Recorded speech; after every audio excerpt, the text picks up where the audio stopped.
mahbum sözlerim.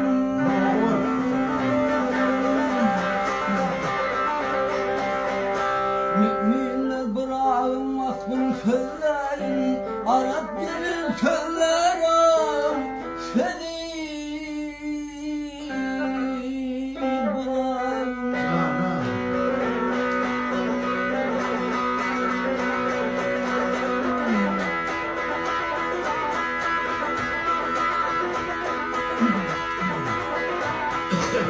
ay boynu kudayım, boynu kudayım, koltu yatırın ay adam zaten yanarım yüreği bırak.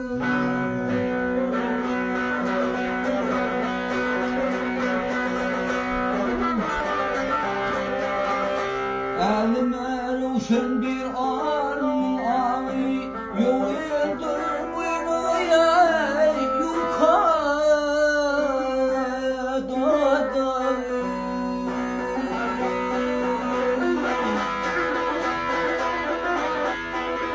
Ey yaşın derecektir iki bulavıyam ben yıldırım bengarey beni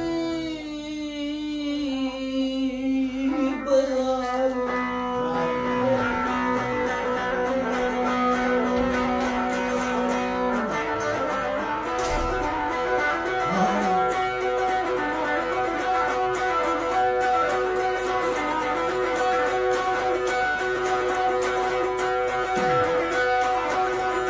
Ey kutuyla rahmetten doludur içim,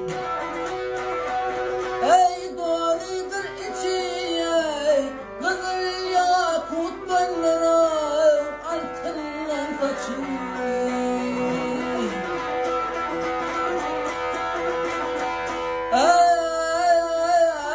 Ey eşekten kuludur katır